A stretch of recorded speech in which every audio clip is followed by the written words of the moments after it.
मणिपुर में सिक्योरिटी के लिहाज से कई बड़े फैसले लिए गए हैं। लेटेस्ट अपडेट ये है कि बफर जोन से असम राइफल्स को बुला लिया गया है। उनकी जगह सीआरपीएफ और राज्य पुलिस होगी। किसने सोचा था हंसता खेलता मणिपुर यूं बारूद के ढेर पर बैठ जाएगा।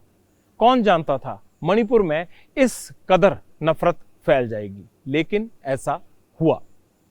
अब जिंदगी की रफ्तार को दोबारा से पटरी पर लाने के लिए हमें अनाज पैदा करना होगा, खेतों में लौटना होगा। हालांकि ये उतना आसान नहीं है। जहां हमें विकास का अक्स दिखना चाहिए था, वहां बर्बादी के अंगारे हैं। 3 महीने की हिंसा ने मणिपुर को 3 दशक पीछे कर दिया।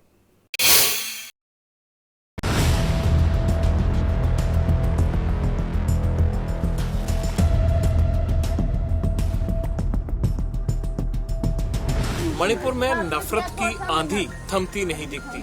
2 समुदाय एक दूसरे की जान के दुश्मन बने बैठे हैं और ये दुश्मनी इतनी बढ़ गई है कि मुझे लगता है कि सरकारों को भी इस दुश्मनी को कम करने के लिए मुद्दत लगेगी। एक कोने पर इम्फाल है जो राजधानी है मणिपुर की, और दूसरे कोने पर चुराचांदपुर है। बीच में पड़ता है बिष्णुपुर जिला।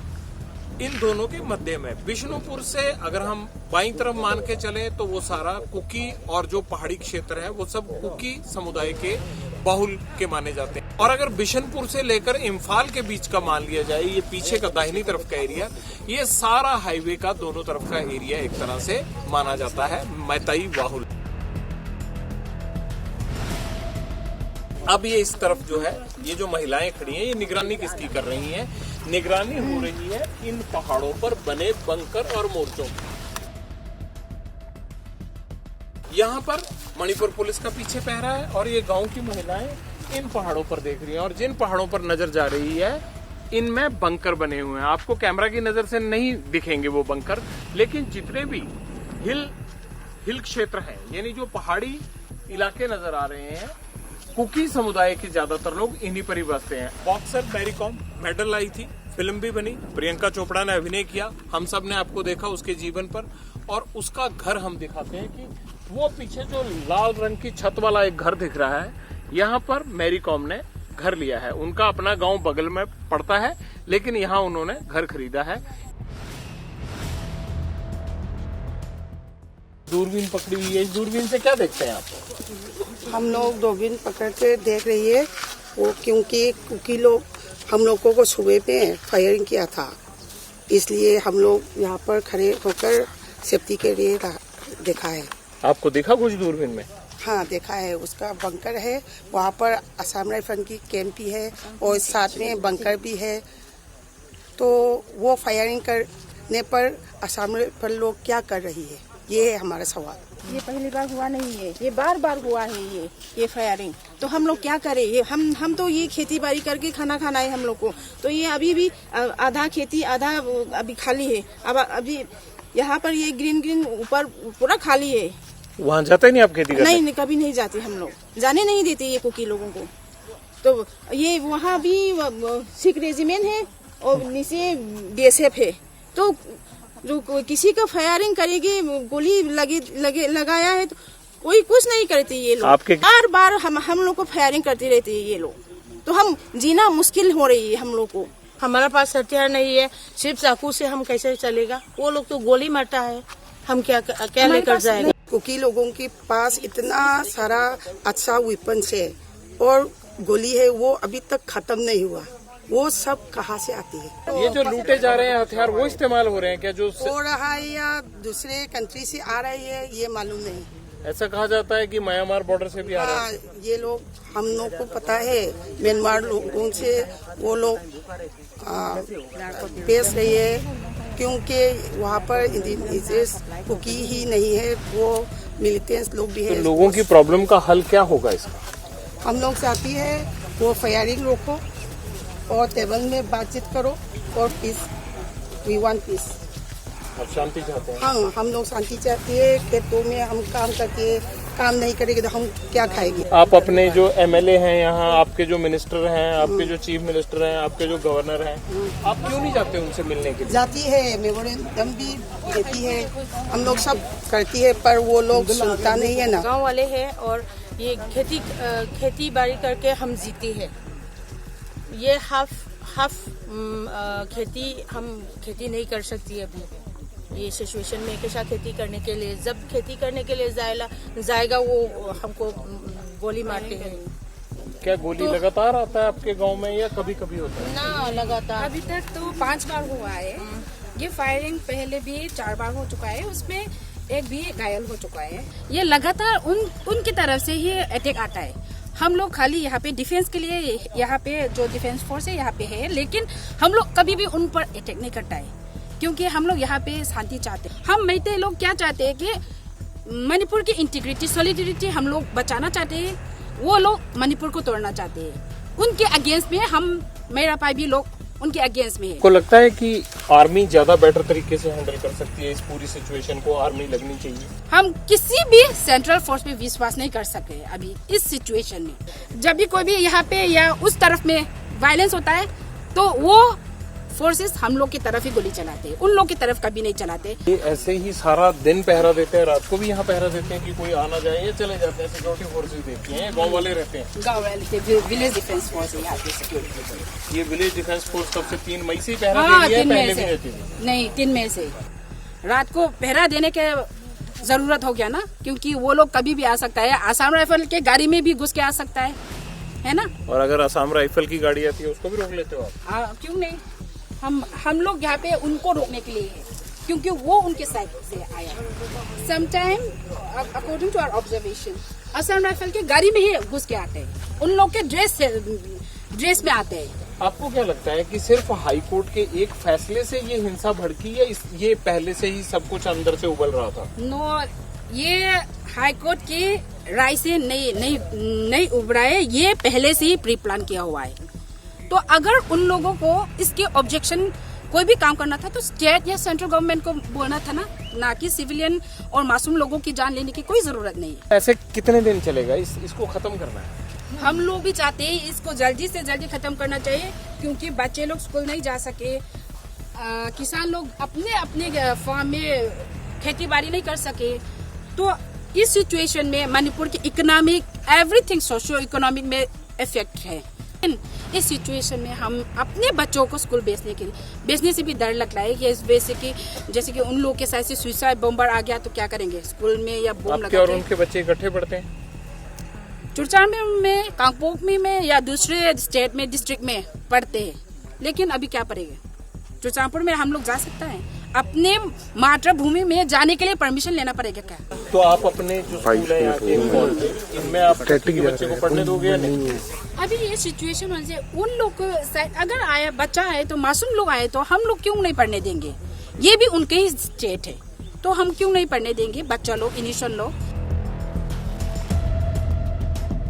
आप अपने खेत दिखाइए जिसको लेके आपको दिक्कत है, आपका दर्द है, जो आप कहती हैं कि खेत, हम अपने खेतों में नहीं जा सकते। वहाँ थोड़ा जाने से तो स्नाइपर भी आगे नहीं जा सकते। तो ये खेत कैसे आपको करना? नहीं, उनके साइड से ये लग रहा है कि उनको सेपरेट एडमिनिस्ट्रेशन चाहिए, बट हम मैत्री लोग के चाहते हैं कि ये सेपरेट एडमिनिस्ट्रेशन हम लोग नहीं देंगे, नहीं दे सकते, क्योंकि मणिपुर हम लोग का एक जो 34 कम्युनिटी हम लोग का है, उनका है। खाली एक कम्युनिटी का मणिपुर नहीं है। कितना अविश्वास है। जमीन बंट गई, लोग बंट गए, हिंसा के कारण स्कूल बंट गए, दफ्तर बंट गए, हर कम्युनिटी अपने हिसाब से अपना एडमिनिस्ट्रेशन चाहती है, और यहाँ तक कि अब इल्जाम ये भी लग रहा है कि फोर्सेस भी बंट गई।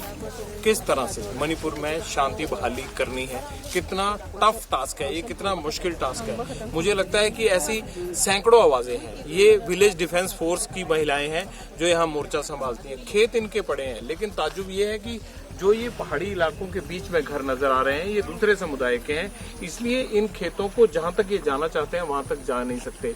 यानी यहाँ कोई बॉर्डर नहीं है, लेकिन हिंसा और दो समुदायों के बीच दिलों से लेकर जमीन तक एक ऐसा बॉर्डर खींचा है जो भारत पाकिस्तान या भारत चीन बॉर्डर से कोई कम नहीं है। ये मणिपुर के हालात है। ये है कि मणिपुर आंकड़ों की शक्ल में कितना पीछे जा चुका है। अब चूंकि मैं तो कोई एक्सपर्ट हूं नहीं, लेकिन जवाब जानना जरूरी है, इसलिए हमने मणिपुर में ही एक इकोनॉमिक एक्सपर्ट को ढूंढा। मेरे सहयोगी सन्नी ने उनसे बात की। एक्सपर्ट ने जो बताया वो चौंकाने वाला था। हमारा सवाल क्या था? सवाल था कि मणिपुर को कुल इस हिंसा से कितना नुकसान हुआ और सिचुएशन को ठीक होने में कितना वक्त लगेगा। जो एक्सपर्ट्स ने बताया वो आप भी गौर से सुनिए। अगर आप हमारे इकोनॉमी का 3 महीना में कितना इनकम पीछे चलेगा, I mean how much we be losing, that we can not say the moment. मतलब 15-20 ईयर्स में बहुत ग्रोथ हो रहा था।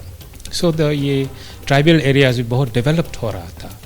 तो ये 3 महीना में ये सब रुक गया है। तो ये पहाड़ के इलाकों में, रीजन्स में बहुत नुकसान हो रहा है। पहाड़ का जितना भी उनका प्रोडक्ट था, स्पेशली एग्रीकल्चरल प्रोडक्ट्स, वो नागालैंड जाती थी, आसाम जाता था, और ये स्पाइसेस वगैरह, एक्सपोर्ट्स वगैरह बहुत बाहर जाता था। वो अब नहीं चलेगा, काफ़ी मतलब 5-6 महीना में तो नहीं चलेगा। और एग्रीकल्चर में उसको भी बहुत नुकसान होगा। जितना भी उनका प्रोड्यूस है वो वैली में बिकता था ज़्यादा, वो नहीं होगा। पब्लिक इंटरेस्ट का मकसद यही है, आप तक आपकी खबर पहुंचाना। और यकीन मानिए, मेरी कोशिश यही है कि मणिपुर के हर हिंसा से प्रभावित इलाके तक मैं जाऊं, ग्राउंड सिचुएशन क्या है, वहां के हालात क्या हैं, लोगों की मुसीबतें क्या हैं, वो सब एक एक करके आपको दिखाऊं। यहाँ रिपोर्टिंग करना उतना आसान नहीं है और हमारी बहुत सी रिपोर्ट्स में आपको ये नजर भी आया होगा। मेरी सहयोगी मनोज्ञा भी यही हैं। आज वो भी लोगों के बीच में थी। उन्होंने कई लोगों से बात की, उनकी बातें सुनी भी। जो लोग पहले हिंसा से परेशान थे, अब उन्हीं पर महंगाई ने मुसीबतों का अंबार लगा दिया है।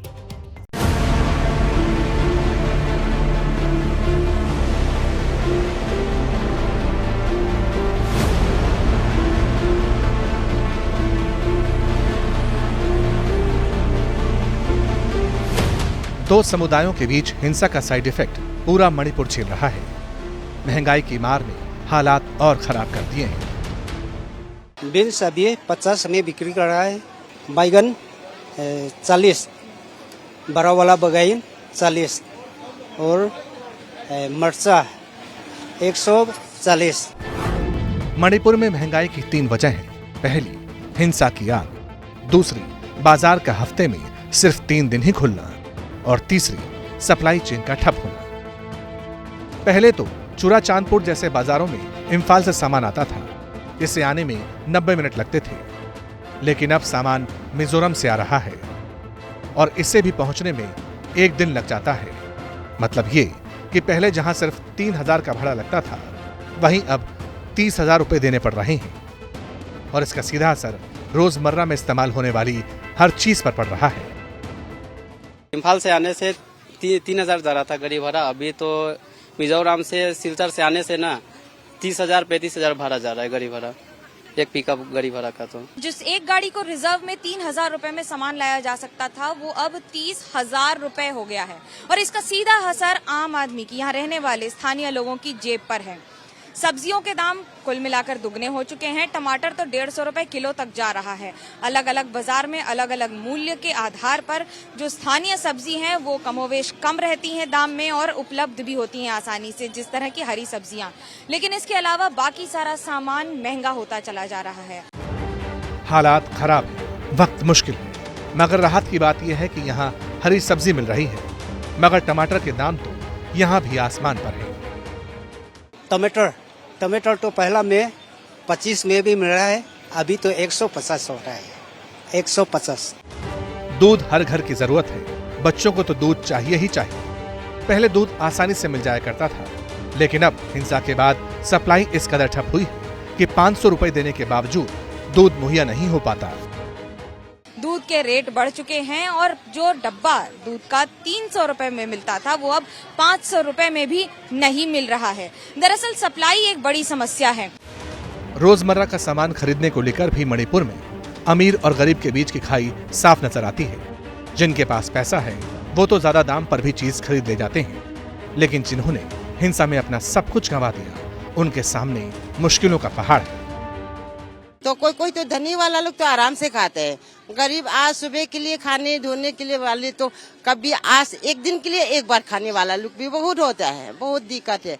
उसलिए तो यहाँ में कोई पहले 5 रुपए देने वाला को अभी 50 बोल दिया, कोई पैसा नहीं होने वाला तो खरीदता नहीं है, बच्चा लोग भी भूखा से रहते हैं। मणिपुर में बाजार हफ्ते में सिर्फ 3 दिन खुलता है, बाकी दिन यहाँ सन्नाटा पसरा रहता है। ऐसे में कई लोग सामान को स्टोर करने लगे हैं। पैनिक बाइंग जैसे हालात बन जाते हैं और इसी का फायदा उठाकर दुकानदार भी सामान ब्लैक करने लगते हैं। गाड़ियों में कभी कभी फ्यूल लेने के लिए भी लोगों को घंटों इंतजार करना पड़ जाता है, तो एटीएम्स या तो बंद हैं या फिर जो खुले हैं उनके सामने लंबी कतार लगी हुई है। दरअसल एटीएम में भी दोबारा पैसे भरने के लिए लोग चाहिए, सप्लाई चेन चाहिए, उसकी सुरक्षा व्यवस्था का ध्यान रखना पड़ेगा। कैमरा पर्सन सूरज पांडे के साथ मनोज्ञा लोईवाल, चूड़ाचांदपुर, मणिपुर, एबीपी न्यूज। वक्त सिग्नेचर स्टोरी का है, पानी जिंदगानी है। बचपन से यही सुनते भी आए हैं और पढ़ते भी आए हैं, लेकिन अब जो मैं बताने जा रहा हूं उसे ध्यान से सुनना है, क्योंकि पब्लिक इंटरेस्ट में हर दर्शक के लिए ये खबर बेहद जरूरी है। अमेरिका में एक महिला की मौत इसलिए हो गई क्योंकि उसने ज्यादा पानी पी लिया था। 20 मिनट में 2 लीटर पानी। अब आप कहेंगे कि ऐसा तो भारत में भी बहुत सारे लोग करते हैं या सब जगह ही ऐसा होता है कि 20 मिनट में 2 लीटर पानी पी लिया होगा। हमने एक्सपर्ट से ये पूछा आज कि आदमी को कितना पानी पीना चाहिए, कितने गैप के बाद पीना चाहिए, और अगर गैप ना रखना हो तो उसके क्या नुकसान हैं। तथ्य और सत्य के साथ हम आपके लिए उन सवालों के जवाब लेकर आए हैं जो आपको जानना जीवन में बेहद जरूरी है।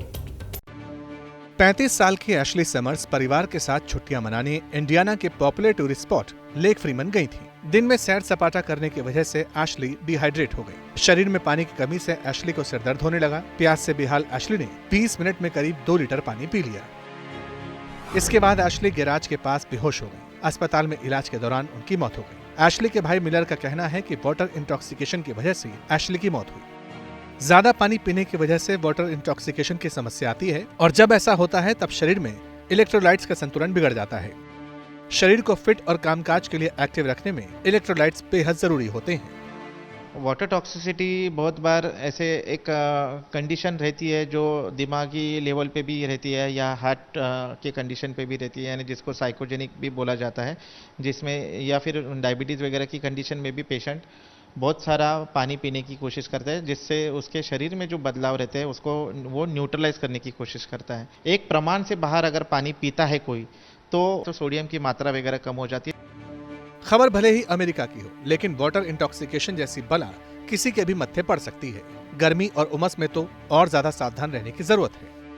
जितना हमें रिक्वायरमेंट होती है वाटर की बॉडी में, अगर हम उससे ज़्यादा पानी पी लेंगे और with in a certain period of time, like जैसे 1 घंटे में आपने 4 लीटर पानी पी लिया, तो उससे क्या होगा, उससे हमारी जो बॉडी के सेल्स हैं, क्योंकि जब पानी पियेंगे तो वो सेल्स में जाता है, तो सेल्स की स्वेलिंग हो जाती है। जब सेल हमारे स्वेल होते हैं तो वो सिर्फ हमारी बॉडी के सेल स्वेल नहीं होंगे, वो हमारे ब्रेन के सेल भी स्वेल हो जाते हैं, जिसकी वजह से कि जो ब्रेन का जो फंक्शनिंग है वो स्लो डाउन हो जाएगी और डेथ होने के चांसेस रहते हैं। जम्मू से मुंबई तक हमने जिम और फिटनेस क्लासेस तक ट्रेनर और ट्रेनी दोनों से बात की। जो जिम से दूर थे उनसे भी बातचीत हुई। सब हैरान थे कि कैसे ज्यादा पानी पीना भी जान जाने की वजह बन सकता है।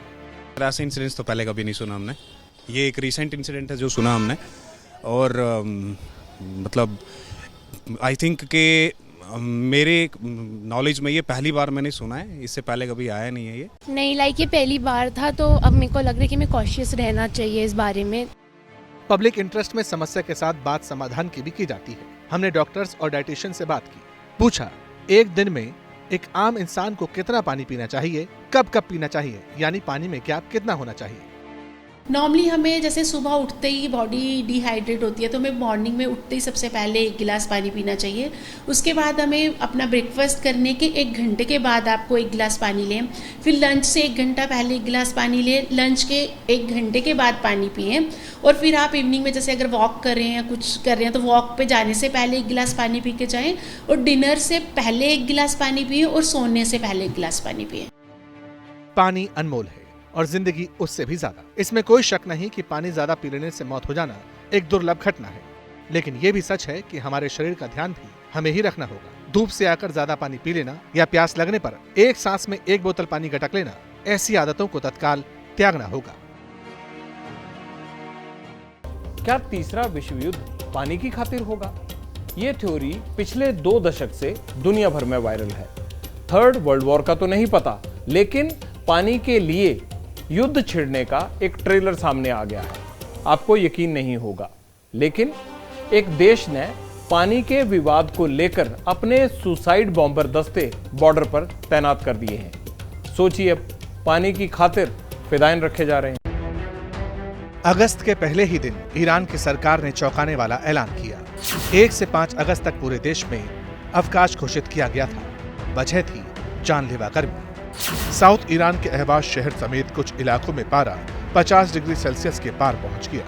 अस्पताल हीट स्ट्रोक के मरीजों से भर गए। हालात इतने भयानक थे कि ईरान की सरकार को नेशनल शटडाउन का फैसला लेना पड़ा। गर्मी के प्रचंड प्रहार से जूझते ईरान को पड़ोसी देश अफगानिस्तान ने बहुत बड़ा झटका दिया। सूखे और गर्मी से जूझते ईरान और अफगानिस्तान में जंग के हालात बन चुके हैं, और ये हालात बने हैं एक नदी के पानी के लिए। अफगानिस्तान और ईरान बॉर्डर पर इस वक्त जबरदस्त टेंशन है। खबर है कि हेलमंद नदी विवाद में ईरान को डराने के लिए बॉर्डर पर तालिबान ने अपनी फिदाइन ब्रिगेड को भेज दिया है। अफगानिस्तान और ईरान दशकों से हेलमंद नदी के पानी के बंटवारे को लेकर झगड़ रही हैं। 1150 किलोमीटर लंबी हेलमंद नदी हामन नाम की एक झील में गिरती है, और ये झील अफगानिस्तान ईरान बॉर्डर पर है। हेलमंद के पानी से भरी हामन झील करीब 4000 वर्ग किलोमीटर के दायरे में फैली है। जलवायु परिवर्तन की वजह से झील सिकुड़ रही है। इसका पानी कम हो रहा है। नदी और झील के पानी का इस्तेमाल कौन करेगा? इस विवाद को हल करने के लिए दोनों देशों के बीच 1973 में हेलमंद नदी समझौता हुआ था, लेकिन ईरान का आरोप है कि अफगानिस्तान इस समझौते को नहीं मानता, और जितना पानी ईरान के लिए छोड़ा जाना चाहिए उतना मिलता नहीं। अगस्त 2021 में तालिबान ने फिर काबुल पर कब्जा किया तो ईरान की मुसीबत डबल हो गई। ईरान का आरोप है कि तालिबान की सरकार ने निर्धारित कोटे का सिर्फ 4% पानी ही सप्लाई किया। 2023 में कई बार ईरान और अफगानिस्तान बॉर्डर पर पानी के लिए गोलियां चल चुकी हैं। दोनों तरफ के कई सीमा सुरक्षा कर्मी मारे जा चुके हैं। तालिबान तो यहां तक धमकी दे चुका है कि तेहरान पर कब्जा करने में 24 घंटे का वक्त भी नहीं लगाएंगे। गनीमत है कि पानी के लिए मरने मारने पर आमादा इन दोनों मुल्कों के पास एटम बम नहीं है, वरना कौन जाने ईरान अफगानिस्तान बॉर्डर पर तीसरा परमाणु धमाका पानी की वजह से कब का हो जाता।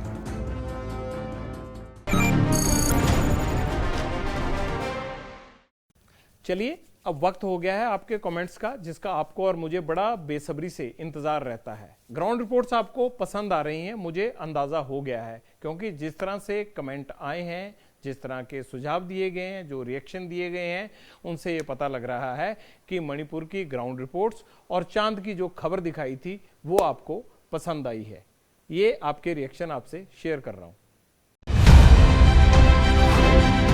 7 अगस्त के पब्लिक इंटरेस्ट के शो में मणिपुर स्टोरी पर कई लोगों ने कमेंट किया। एक यूजर लिखते हैं, हमारे एक राज्य में युवा का ये हाल रहा तो पूरे देश को खतरा है। मणिपुर की सरकार को इस्तीफा देना चाहिए। केंद्र सरकार कुछ नहीं कर सकती, उसके हाथ बने हैं क्योंकि सरकार उन्हीं की है। आर भाटिया नाम के यूजर ने ट्वीट किया, हाय पटियाल जी, पब्लिक इंटरेस्ट में आप जिन मुद्दों को दिखा रहे हैं वो चिंता का विषय है, जैसे कि मणिपुर में बुलेट प्रूफ जैकेट की सेल का बढ़ना। राहुल भारद्वाज ने लिखा, आपका शो पूरा देखा, सच में बहुत शानदार लगा। इफ्तिकार अहमद ने चंद्रयान की स्टोरी पर कमेंट किया। उन्होंने लिखा, इंशाल्लाह इसरो इस बार जरूर कामयाब होगा। 125 करोड़ देशवासियों की दुआ, आशीर्वाद, उम्मीद सब आपके साथ है और समस्त देशवासी ईश्वर से प्रार्थना भी कर रहे हैं। भारत इस बार जरूर इतिहास रचेगा और दुनिया भारत का लोहा मानेगी। हिंदुस्तान जिंदाबाद। अब वक्त पॉजिटिव स्टोरी का। हम बात करेंगे उस आर्मी की जो जरा अलग किस्म की है। ये स्पेशल आर्मी उत्तर प्रदेश के गांव-गांव में काम कर रही है। जत्थे अलग अलग हैं, लेकिन मकसद एक है, घरेलू हिंसा के खिलाफ लड़ना और नशे जुए का विरोध करना। ये आर्मी जब अपने घर से निकलती है ना, तो समाज के दुश्मन अपना रास्ता बदल लेते हैं।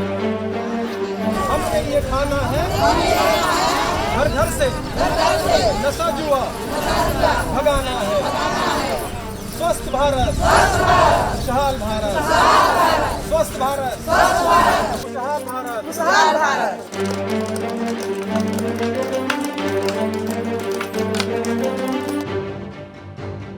वाराणसी के देवरा गांव की आशा देवी कई बरस तक पति की शराब की लत और मारपीट बर्दाश्त करती रही। जब विरोध किया तो जान पर बनाई। सबूत दोनों हाथों पर है।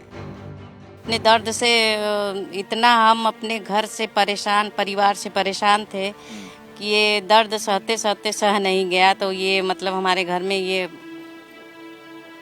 मुझे जलाकर मार डालने का सब लोग कोशिश किए।